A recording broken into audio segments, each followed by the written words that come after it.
স্বাগত ডিবিসি সংবাদে আপনাদের সাথে আছি আমি রিফাত তাসনুভা। এবারে জানাবো খবরে বিস্তারিত। দেশ মেতেছে পবিত্র ঈদ উল ফিতর উদযাপনে। ঈদগাহ আর মসজিদে ঈদের নামাজ আদায়ের মধ্য দিয়ে শুরু হয় উদযাপনের আনুষ্ঠানিকতা। বিশেষ মোনাজাতে বিশ্বের শান্তি ও মুসলিম উম্মার কল্যাণ কামনা করা হয়। জাতীয় ঈদগাহ ময়দানে নামাজ আদায়ের পর ঈদের শুভেচ্ছা জানিয়ে প্রধান উপদেষ্টা বদলে যাওয়ার সময়ে জাতীয় ঐক্য অটুট রাখার আহ্বান জানান। রাজধানীর জাতীয় ঈদগাহ ময়দান ঈদের প্রধান জামাতে শরিক হতে ভোর থেকেই দলে দলে মুসল্লিরা আসতে থাকেন। এবারের জাতীয় ঈদগাহে 25,400 বর্গমিটার আয়তনের মূল প্যান্ডেলে একসঙ্গে 35,000 মুসল্লির জামাত আদায়ের ব্যবস্থা রাখা হয়। বাচ্চাদেরকে জাতীয় ঈদগাহতে পরিচয় করায় দেওয়ার জন্য এনেছি, যাতে বাচ্চারা কৃষ্টি কালচারটা জানে, বুঝে। সবাই যেন ভালো ঈদ করতে পারে আর সবাই যেন খুশি খুশি থাকতে পারে। এবারের আয়োজনটি খুবই সুন্দর লাগছে, একদম গুছানো, নির্ঝঞ্ঝাট। আগে যেমন গ্যাদারিং থাকতো, অনেক বড় সিরিয়াল ধরে আসতাম, এবার সব তেমনটি হয়নি। ঈদ জামাতে অংশ নেন প্রধান উপদেষ্টা, উপদেষ্টা পরিষদের সদস্য, প্রধান বিচারপতি, সুপ্রিম কোর্ট ও হাইকোর্ট বিভাগের বিচারপতি, রাজনৈতিক দলের নেতা, সরকারের ঊর্ধ্বতন কর্মকর্তা, বিভিন্ন মুসলিম দেশের কূটনীতিক সহ সাধারণ মুসল্লি। বায়তুল মোকাররম জাতীয় মসজিদের খতিব মুফতি মোহাম্মদ আব্দুল মালেক ইমাম হিসেবে এ জামাতের দায়িত্ব পালন করেন এবং কারি হিসেবে ছিলেন বায়তুল মোকাররমের মুয়াজ্জিন মোহাম্মদ হাবিবুর রহমান। এবং যতটুকু তার সাধ্যে আছে নারীদের জন্য রাখা ছিল আলাদা নামাজের ব্যবস্থা জাতীয় ঈদগাহে। আলহামদুলিল্লাহি রাব্বিল আলামিন ওয়াসসালাতু 2 রাকাত ওয়াজিব নামাজ শেষে সমগ্র মুসলিম উম্মাহ সহ দেশ ও জাতির কল্যাণ, সুখ, শান্তি ও সমৃদ্ধি কামনা করে বিশেষ মোনাজাত করা হয়। আল্লাহ সবকিছু আপনি মেহেরবানি করে কবুল করে নেন মাওলা, আমিন। নামাজ শেষে নতুন বাংলাদেশ গঠনের প্রত্যয় ব্যক্ত করেন প্রধান উপদেষ্টা ডক্টর মোহাম্মদ ইউনূস। নতুন বাংলাদেশ গড়তে জাতীয় ঐক্যের আহ্বান জানান তিনি। আজকের দিনে আমরা প্রার্থনা করি, যেই নৈকট্য আজকের দিনে আমরা শুরু করলাম, এই নৈকট্য এবং এই ঐক্য জাতির জন্য যেন স্থায়ী হয়, আমরা যেন একটা ঐক্যবদ্ধ জাতি হিসেবে সামনে এগিয়ে যেতে পারি।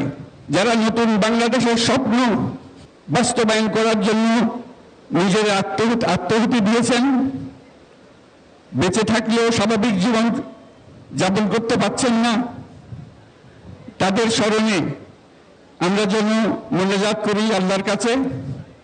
আমরা অবশ্যই সেই স্বপ্ন বাস্তবায়ন করব। ঈদ উল ফিতরে জাতীয় ঈদগাহে নিরাপত্তা ব্যবস্থায় ছিল নিশ্চিদ্র নিরাপত্তা বলয়। মেহের মনি, ডিবিসি নিউজ, ঢাকা। রাজধানী মেতেছে ঈদ আনন্দে। সংসদ ভবন এলাকা থেকে সেই খবর জানাতে যুক্ত হচ্ছেন সহকর্মী ফরহাদুজ্জামান। ফরহাদ, কি বলছেন নগরবাসী?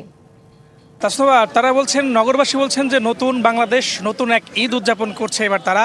কারণ আপনি জানেন যে ঢাকা উত্তর সিটি কর্পোরেশনের আয়োজনে এবার ঈদ মিছিল অনুষ্ঠিত হয়েছে এবং পাশাপাশি সাংস্কৃতিক অনুষ্ঠান এবং ঈদ মেলারও কিন্তু আয়োজন করা হয়েছে। এই অনুষ্ঠানে অংশগ্রহণ করতে পেরে নগরবাসী যেমন আনন্দিত বলছেন একদিকে, এবং বলছেন যে নতুন বাংলাদেশে যেন বৈষম্যের কোনো ঠাঁই না হয় সেটাও তারা আশা করছেন। আমরা দেখেছি যে এখানে তারা কিন্তু অনেক উদ্দীপনা নিয়েই কিন্তু এই মিছিল অংশ নিয়েছিল এবং সাংস্কৃতিক অনুষ্ঠানও দেখছে। আমরা দেখেছি বিভিন্ন জায়গা থেকে কিন্তু এই মিছিল অংশ নিয়েছে এবং এখন পর্যন্ত কিন্তু তারা এই সংসদ ভবন এলাকাতে আসলে দেখছেন। তারা বলছেন যে এই বৈষম্যহীন বাংলাদেশের যে এই বাংলাদেশটাই আসলে তারা চেয়েছিল। আমরা একজন মানুষের সাথে কথা বলবো।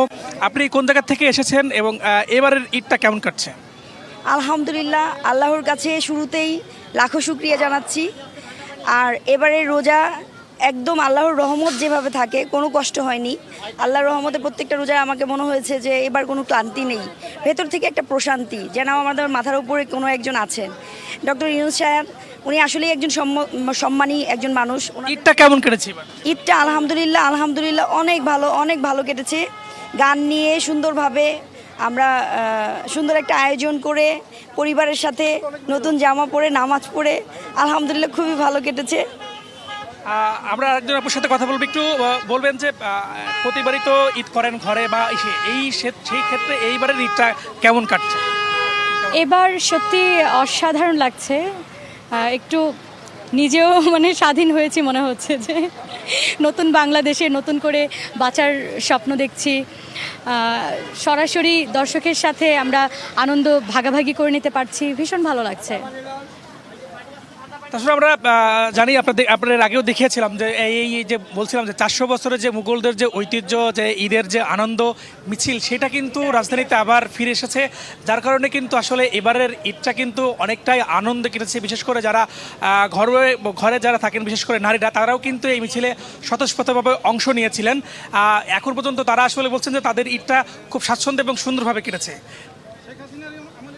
জি ফরহাদ, আমরা দেখতে পাচ্ছি বেশ উৎসব মুখর পরিবেশের মধ্য দিয়ে রাজধানীবাসী তাদের ঈদ উদযাপন করছে। আপনাকে ধন্যবাদ জানাচ্ছি।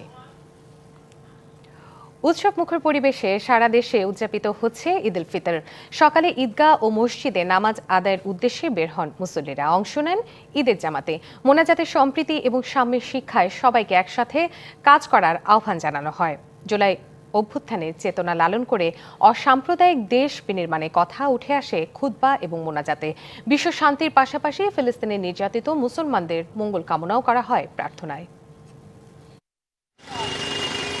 এক মাস সিয়াম সাধনার পর পবিত্র ঈদ উল ফিতর উদযাপন করছেন মুসল্লিরা। চট্টগ্রামে ঈদের প্রধান জামাত সিটি কর্পোরেশনের তত্ত্বাবধানে হয় জমায়েতুল ফালা মসজিদ মাঠে।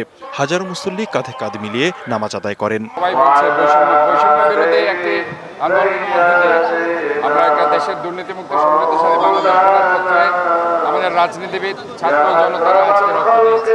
আমি যারা 1971 থেকে শুরু করে 90-এর স্বৈরাচার বিরোধী আন্দোলন, গত 16 বছর গণতান্ত্রিক আন্দোলন সর্বশেষ 2024-এর জুলাই আগস্টে যারা শহীদ হয়েছে, তার প্রতি আল্লাহ তাআলা তাদেরকে জান্নাতবাসী করুক।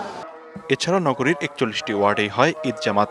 নামাজ শেষে মোনাজাতে গুনাহ মাফের জন্য আল্লাহর কাছে দোয়া করেন মুসল্লিরা। খুলনায় সকাল 8টায় নগরের সার্কিট হাউস ময়দানে ঈদের প্রধান জামাত অনুষ্ঠিত হয়। অংশ নেন প্রশাসনের কর্মকর্তা, রাজনীতিবিদ সহ সর্বস্তরের মানুষ। সিটি কর্পোরেশন এলাকায় 680টি স্থানে ঈদের জামাতের আয়োজন করা হয়েছে। পরস্পরের প্রতি সৌহার্দ্যপূর্ণ এবং আন্তরিক সম্পর্ক বজায় থাকবে এই পবিত্র ঈদ উল ফিতরের এই দিনে আমি এটাই কামনা করছি। বরিশালে হিমায়তুদ্দিন কেন্দ্রীয় ঈদগাহে হয় প্রধান জামাত। এছাড়া বিভিন্ন ঈদগাহ ও মসজিদেও নামাজ আদায় করেন মুসল্লিরা। নামাজ শেষে দেশ ও জাতির মঙ্গল কামনার পাশাপাশি বিশ্ববাসীর শান্তির জন্য দোয়া ও মোনাজাত করা হয়। রাজশাহীতে হযরত শাহ মখদুম কেন্দ্রীয় ঈদগাহ ময়দানে প্রধান জামাতে হাজার হাজার মানুষ সমবেত হন। নিজেদের মধ্যে বন্ধন দৃঢ় করতে নামাজ শেষে মুসল্লিরা একে অপরের সাথে কোলাকুলি ও ঈদের শুভেচ্ছা বিনিময় করেন। বাংলাদেশে যে বিভিন্ন রাজনৈতিক অরাজনৈতিক বিভিন্ন যে চক্রান্ত চলছে, এগুলা থেকে যেন আমরা দেশকে নিরাপদ রাখতে পারি। রংপুরের ঐতিহ্যবাহী কালেক্টরেট ঈদগাহ মাঠে অনুষ্ঠিত জামাতে অংশ নেন অর্ধ লাখ মুসল্লি। সংযম ও আত্মশুদ্ধির শিক্ষা পার্থিব জীবন মেনে চলার জন্য স্রষ্টার সাহায্য কামনা করেন তারা। জুলাই অভ্যুত্থানের চেতনা লালন করে অসাম্প্রদায়িক বাংলাদেশ বিনির্মাণের কথা উঠে আসে খুতবা ও মোনাজাতে। আমি দোয়া করেছি বাবার জন্য, দাদার জন্য, নানির জন্য, সবার জন্য। আমরা আশা করছি যে আমাদের ধর্মপ্রাণ মুসলমান, আমরা আমাদের সকল মুসলমান ভাই আমরা খুব সুন্দরভাবে সারাটা দিন ঈদের এবং ঈদের পরবর্তী দিনগুলো সুন্দরভাবে উদযাপন করতে পারবো ইনশাআল্লাহ। সিলেটের প্রধান জামাত হয় ঐতিহাসিক শাহী ঈদগাহ ময়দানে। নামাজ আদায় করেন লাখো মুসল্লি। নতুন বাংলাদেশ বিনির্মাণে নিহত ও আহতদের জন্য দোয়া করেন মুসল্লিরা। ময়মনসিংহে পবিত্র ঈদ উল ফিতরের জামাত হয়েছে নগরীর আঞ্জুমান ঈদগাহ ময়দানে। বিশ্ব শান্তির পাশাপাশি ফিলিস্তিনের নির্যাতিত মুসলমানদের মঙ্গল কামনায় প্রার্থনা করা হয়। এছাড়া ভোলা, চাঁপাইনবাবগঞ্জ, বাগেরহাট, নড়াইল, নাটোর সহ সারা দেশেই যথাযথ ধর্মীয় ভাবগাম্ভীর্যের মধ্য দিয়ে হয়েছে ঈদের জামাত। লিখনকান্তি ভৌমিক, ডিবিসি নিউজ ডেস্ক। দক্ষিণ এশিয়ার সর্ববৃহৎ ঈদগাহ মাঠ দিনাজপুরের গড়ে শহীদ বড় ময়দানে সকাল 9টায় নামাজ অনুষ্ঠিত হয়। 8টার পর থেকেই মুসল্লিরা মাঠে জমায়েত হতে শুরু করে। এদিকে দেশের সবচেয়ে প্রাচীন ঈদগাহ ময়দান কিশোরগঞ্জের ঐতিহাসিক শোলাকিয়ায় ঈদ উল ফিতরের জামাত অনুষ্ঠিত হয়েছে। ঈদ জামাতে ঢল নামে মুসল্লিদের। দক্ষিণ এশিয়ার সবচেয়ে বড় ঈদগাহ মাঠ দিনাজপুরের গড়ে শহীদ বড় ময়দান। ঈদ জামাতে মুসল্লিদের ঢল নামে এই ময়দানে। 23 একর জমি নিয়ে বিস্তৃত গড়ে শহীদ কেন্দ্রীয় ঈদগাহ ময়দানে নামাজ আদায়ের জন্য সারা দেশ থেকে মুসল্লিরা অংশ নেন। মাঠে মুসল্লিদের প্রবেশের ক্ষেত্রে নেওয়া হয় বিশেষ নিরাপত্তা ব্যবস্থা। এছাড়াও ছিল 3 স্তরের নিরাপত্তা ব্যবস্থা। দক্ষিণ এশিয়ার সবচেয়ে বড় ঈদ জামাতে নামাজ আদায় করতে পেরে উচ্ছ্বসিত জনগণ। আজকে এই খুশির দিনে সবচেয়ে বড় এশিয়া মহাদেশের মধ্যে যে ঈদগাহ মাঠ, এই ঈদগাহ মাঠে এই আনন্দটা ভাগাভাগি করার জন্য আমরা আসছি। এত মানুষের সাথে একসাথে নামাজ পড়তে পারা সত্যি সৌভাগ্যের ব্যাপার। লক্ষ লক্ষ মানুষ একসাথে যখন একসাথে নামাজ পড়ে, এখানে আল্লাহর রহমতটাই আলাদা রকম। এদিকে কিশোরগঞ্জের ঐতিহাসিক শোলাকিয়া ঈদগাহ ময়দানে ঈদের নামাজ আদায় করতে দূর দূরান্ত থেকে ছুটে আসেন লাখো মুসল্লি। অন্যান্য বারের তুলনায় এবার মুসল্লিদের সংখ্যা অনেক বেশি। 5 স্তরের নিরাপত্তা ব্যবস্থা নিশ্চিত করা হয় আজকে শোলাকিয়া ঈদগাহ ময়দানে। বসানো হয়েছে ওয়াচ টাওয়ার। বড় জামাতে নামাজ আদায় করলে বেশি সোয়াব পাওয়া যায়, তাই এখানে প্রতি বছর ঈদের জামাতে অংশ নেয় লাখো মুসল্লি। প্রতি বছরের মতো এবারও বিশেষ ট্রেনের ব্যবস্থা করা হয়েছে, যাতে করে মানুষ যেতে পারে শোলাকিয়া ময়দানে ঈদের জামাতে অংশ নিতে। ঈদের নামাজ শেষ করেই আপনজনের সাথে আনন্দে উৎসবে মেতে ওঠেন মুসল্লিরা। ঈদ যেন সবার জীবনে খুশির উপলক্ষ হয়ে আসে, এই কামনা সবার। Arghamitra Tarafdar, DBC news desk. ফ্যাসিবাদের শাসনের অবসানের পর এবার মুক্ত পরিবেশে ঈদ উদযাপনের সুযোগ পাচ্ছে সাধারণ মানুষ। কিন্তু যাদের ত্যাগে এই দুঃশাসন বিদায় হয়েছে, সেই শহীদের পরিবারে নেই ঈদের আনন্দ। তাদের ঘরে বিষাদের কালো ছায়া, শোকের আবহ। স্বজনদের ছাড়াই ঈদ কাটছে তাদের পরিবারে। ঈদ এসেছে, তবে আনন্দ আসেনি জুলাই অভ্যুত্থানে শহীদ ফারহানের ঘরে।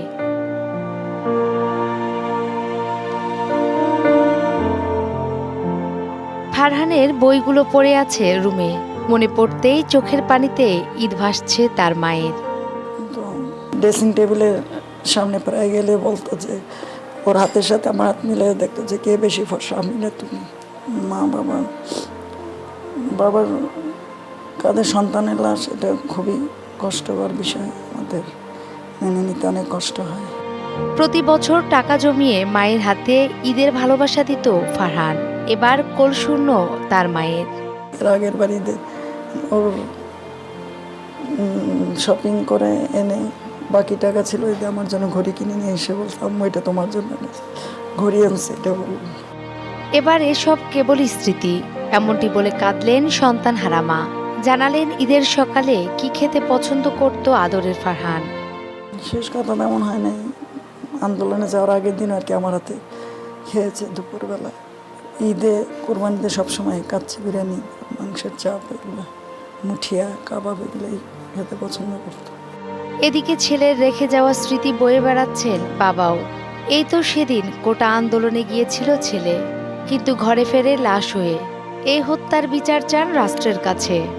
এরকম হতো যে আইডেন্টিফাই করা যেত কার গুলিতে সে নিহত হয়েছে, বা অ্যাটলিস্ট সে যদি গ্রেপ্তার হতো, তবেও আমাদের ঈদে অন্তত কিছুটা হলেও স্বস্তি পেতাম যে না, আমার ছেলের জীবন প্রদীপটাকে যারা নিভিয়ে দিল, যারা আমাদের কাছ থেকে ওকে কেড়ে নিল, তারা অন্তত কাষ্ঠুরিতে আছে, কিছুটা হলেও আমাদের কষ্ট লাঘব হতো। বোন খুঁজে চলেছে ভাইকে ফেলে আসা ছোট্টবেলার দিনগুলিতে। খাবার টেবিলে পাশের চেয়ার ফাঁকা রেখে অপেক্ষার প্রহর গুনছে ভাইয়ের অপেক্ষায়। ঈদ হয়তোবা সবার জীবনে সবসময় সুখ বয়ে আনবে সবার, কিন্তু আমার মনে হয় যে সেই সুখ বা আনন্দ সেইটা কিছুই আসবে না আমাদের জীবনে আর কখনো। বরং ঈদ যত আসবে ততই আমাদের জীবনে কষ্ট আরো নিয়ে আসবে বেশি। জুলাই আন্দোলনের সময় ধানমন্ডি এলাকায় গুলিতে মারা যান ফারহান। সন্তানের হত্যার সুষ্ঠু বিচার এখনো পরিবারের একমাত্র চাওয়া। নূপুর মাহমুদ, ডিবিসি নিউজ, ঢাকা। মার্চে প্রবাস আয় বা রেমিটেন্স এসেছে 3 বিলিয়ন বা $300 কোটি। বিশ্লেষকরা মনে করছেন টাকা পাচার বন্ধ হওয়ায় বৈধ পথে বেড়েছে রেমিটেন্স প্রবাহ। সেই সঙ্গে রিজার্ভ থেকে ডলার বিক্রি বন্ধ হওয়ায় বিদেশি ব্যয় মেটাতে ব্যাংকগুলোকেও জোর দিতে হচ্ছে রেমিটেন্স আহরণে।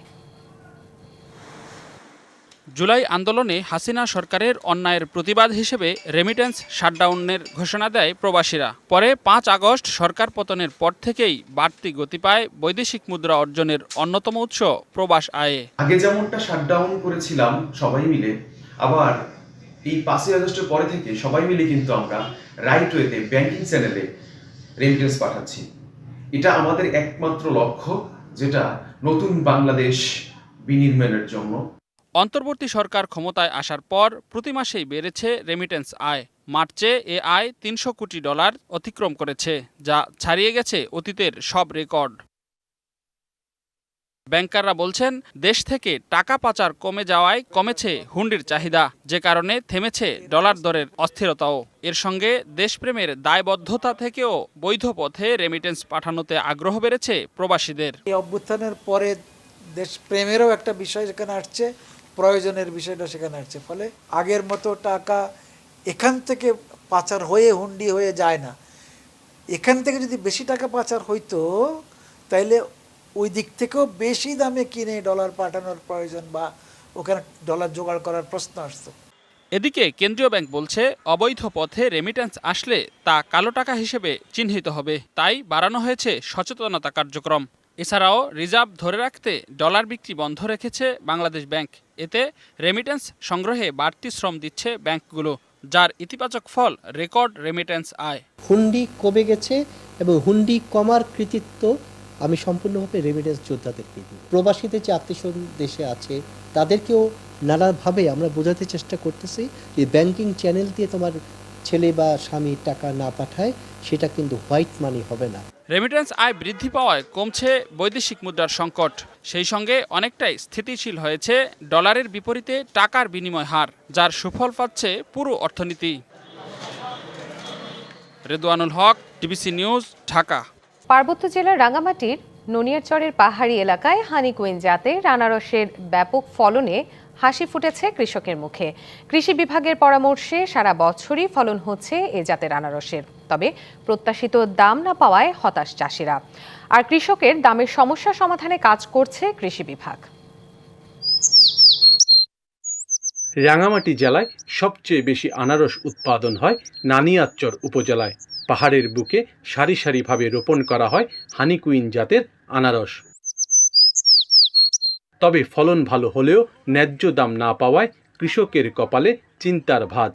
আল্লাহ পাক ভালো দিয়েছে ফসল, কিন্তু একটু ঠান্ডার কারণে আনারসগুলো চলতে আছে কম, এই কারণে আমরা বর্তমানে দাম পাইতেছি না। যখন আমাদের আনারস ওঠে তখন আমরা সঠিক দামটা পাই না, এখন এই জন্য আমরা অনেক কৃষকে ক্ষতিগ্রস্ত হয়। ঠান্ডার কারণে ঢাকার বাজারে দাম ভালো পাওয়া যাচ্ছে না, অভিযোগ ব্যবসায়ীদের। বাজার খুবই খারাপ ঢাকা, আমাদের প্রতিটা ব্যাপারীর অনেক টাকা করে লস। বর্তমানে যে অবস্থা বাজারে খারাপ, আমাদের চালানো ওঠে না।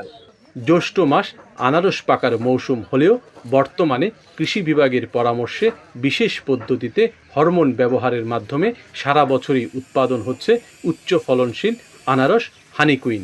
আর আনারসের ন্যায্য দাম নিশ্চিতে কাজ করছে কৃষি বিভাগ। যেহেতু এখন একটু শীতের পরিমাণ একটু বেশি, হয়তো মিষ্টতা কম, সেজন্য বাজারের চাহিদা একটু কম বা কম মূল্যে বিক্রি হচ্ছে। তবে তাপমাত্রা বাড়ার সাথে সাথে এর যেমনটি উৎপাদনও বাড়বে, তেমন এর বাজারে চড়া দামে এরা বিক্রি করতে পারবে। এবার নানিয়ারচর উপজেলায় 1240 হেক্টর জমিতে হানিকুইন আনারস ফলনের লক্ষ্যমাত্রা নির্ধারণ করা হয়েছে। সৈকত রঞ্জন চৌধুরী, ডিবিসি নিউজ, রাঙামাটি। ঈদে নতুন 2 বাঘ শাবককে দেখা যাচ্ছে জাতীয় চিড়িয়াখানায়, যদিও তাদের জন্ম হয়েছে কয়েক মাস আগেই।